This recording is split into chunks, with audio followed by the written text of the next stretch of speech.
Hi capacitance. So அதுக்கு ரிலேட்டடாக தான் ஒரு ப்ராப்ளம் பார்க்க போகிறோம். அண்ட் ஒரு ஸ்டூடெண்ட் மெயில் பண்ணி கேட்டிருந்த ஒரு ப்ராப்ளம் தான். அண்ட் இந்த ப்ராப்ளம் பொறுத்த வரைக்கும் நம்ம ரெகுலராக சால்வ் பண்ணுற விதமாக இல்லாமல் கொஞ்சம் ஒரு இன்ட்ரெஸ்டிங்காக நல்லாவே இருக்கும் இந்த ப்ராப்ளம் என்ன? The minimum number of 2 microfarad identical capacitors which can withstand a maximum potential difference of 400 volt. Okay.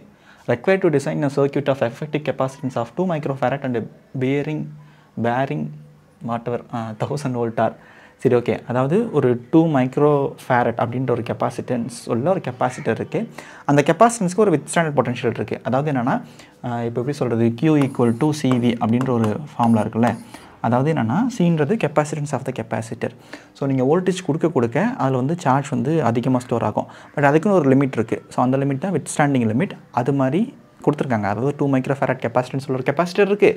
அதோட வித்ஸ்டாண்டிங் பொட்டன்ஷியல் டிஃப்ரென்ஸ் வந்து 400. அதுக்கு மேலே கொடுத்தா it won't store charge, maybe break down or something, short சர்க்யூட்டோ வெடிக்கிறதோ ஏதோ நடக்கலாம். ஸோ வித்ஸ்டாண்டிங் அப்படின்ற ஒரு கண்டிஷன் கொடுத்துட்டாங்க. ஸோ இப்படி இருக்க கெப்பாசிட்டர்ஸ் எத்தனை வேணால் நீங்கள் யூஸ் பண்ணிக்கலாம். பட் ஆனால் நீங்கள் வந்து எஃபெக்டிவாக ஒரு கெப்பாசிட்டன்ஸ் கொண்டு வருவீங்க, ஒரு சர்க்யூட் போட்டு சம்திங். அந்த கெப்பாசிட்டரோட கெப்பாசிட்டன்ஸ் வேல்யூ வந்து எகெயின் 2 மைக்ரோஃபேரட்டாக இருக்கணும். But that can withstand a voltage difference, அந்த potential difference of 1000 volt. So அதுக்கே உங்களுக்கு எத்தனை கெப்பாசிட்டர் தேவைப்படுது அப்படின்னு கேட்குறாங்க. ஸோ இந்த இடத்துல வந்து இந்த ப்ராப்ளம் வந்து நான் 2 விதமாக இருக்குது. ஆல்ரெடி ப்ராப்ளமே 2 விதமாக தான் இருக்குது. ஃபஸ்ட் என்னென்னா, நமக்கு வந்து அந்த 1000 வோல்ட் பேர் பண்ணுற மாதிரி ஒரு செட்டப் அமைக்கணும். செகண்ட் என்னென்னா, அந்த செட்டப்பை வச்சுக்கிட்டு நமக்கு 2 மைக்ரோஃபேரட் அப்படின்ற மாதிரியான எஃபெக்டிவ் கெப்பாசிட்டன்ஸ் வர மாதிரியான ஒரு சர்க்யூட் வந்து அசம்பிள் பண்ணி கடைசியாக எத்தனை கெப்பாசிட்டன்ஸ் யூஸ் பண்ணியிருக்கோன்றதை கலெக்ட் பண்ணி ஆன்சர் வந்து சூஸ் பண்ணிடலாம். சரி, ஓகே. இங்கே பாருங்கள், இதுதான் கெப்பாசிட்டன்ஸ். அந்த கெப்பாசிட்டன்ஸ் வந்து 400 வோல்ட் வந்து இது பண்ணுது. ஃபஸ்ட்டு நான் என்ன பண்ணுறேன்னா, 2 கெப்பாசிட்டன்ஸ் எடுக்கிறேன்.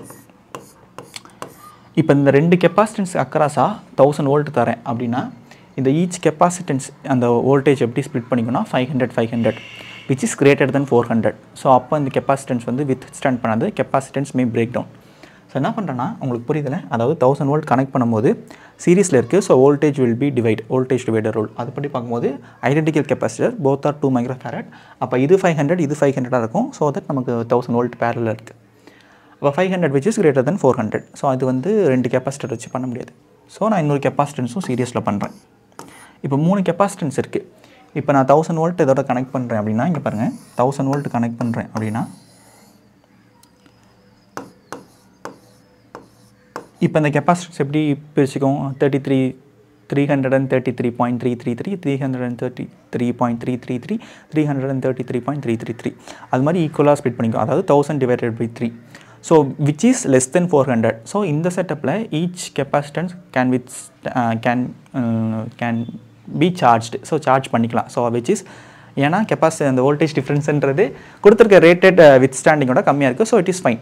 பட் இப்போ பாருங்கள், இது 2 மைக்ரோஃபேரட் 2 மைக்ரோஃபேரட் 2 மைக்ரோஃபேரட். ஸோ இப்போ இது நெட் கெப்பாசிட்டன்ஸ் என்னவாக இருக்கும்னா, சீரீஸில் இருக்குது. சீரீஸ்லாம் 2/3 மைக்ரோஃபேரட் 2/3 மைக்ரோஃபேரட்.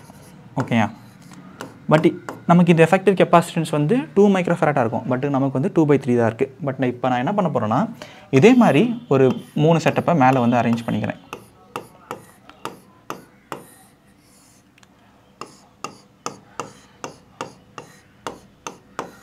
ஸோ இந்த லைனோட கெப்பாசிட்டன்ஸ் வந்து 2/3 மைக்ரோஃபேரட், இதுக்கும் 2/3. ஸோ இப்போ நம்ம எல்லாத்தையுமே ஆட் பண்ணோம்னா 2/3 ஆட் பண்ணோம்னா வந்துடும்ல 6/3 2 மைக்ரோஃபேரட். ஸோ இப்போ பாருங்கள், இத்தனை கெப்பாசிட்டன்ஸ் வந்து இந்த பர்டிகுலர் அரேஞ்ச்மெண்ட்டில் இருக்கணும். அப்படின்னா நமக்கு இதுக்கு வந்து ஒரு எஃபெக்டிவ் கெப்பாசிட்டன்ஸ் வரும் ஆஃப்கோர்ஸ். அந்த effective capacitance can withstand 1000 volt. இதுக்கு நமக்கு எத்தனை கெப்பாசிட்டன்ஸ் தேவைப்படுது, 9 கெப்பாசிட்டர் தேவைப்படுது. எத்தனை கெப்பாசிட்டர் தேவைப்படுது, 9 கெப்பாசிட்டர் தேவைப்படுது. புரியுதுல? ஃபஸ்ட் எடுத்தோடனே அந்த 1000 வோல்ட் எப்படி பிரேக் டவுன் பண்ணுறோம், ஈச் கெப்பாசிட்டன்ஸ் வித் கேன் எப்படி அப்படின்ற மாதிரி. நெக்ஸ்ட்டு நமக்கு எஃபெக்டிவ் கெப்பாசிட்டன்ஸ் எவ்வளோ வேணும் அப்படின்றத கேட்குறாங்க. ஸோ அதுக்கு தகுந்த மாதிரி பார்த்துக்கணும். இதே இந்த இடத்துல வந்து 1000 கொடுக்காம வேறு ஏதாச்சும் ஒரு நம்பர் தரலாம். அதே மாதிரி இது 2 மைக்ரோஃபேரட்டாக தான் இருக்குன்னு கிடையாது, வேறு ஏதாச்சும் மைக்ரோஃபேரட்டாக இருக்கலாம். பட் இந்த கொஷனுக்கு இப்படி தான் அப்ரோச் பண்ணோம். ஸோ நீங்கள் அதுக்கு தகுந்த மாதிரி சர்க்யூட்ஸை மாற்றி எத்தனை நம்பர் ஆஃப் கெப்பாசிட்டர் தேவைப்படுது அப்படின்றத சொல்லிடுங்க. ஸோ இதுக்கு ஆன்சர் வந்து 9. ஏன்னா 3 + 3 + 3 9. 3 3s are 9. 18 divided by 2 9. 6 + 3 9.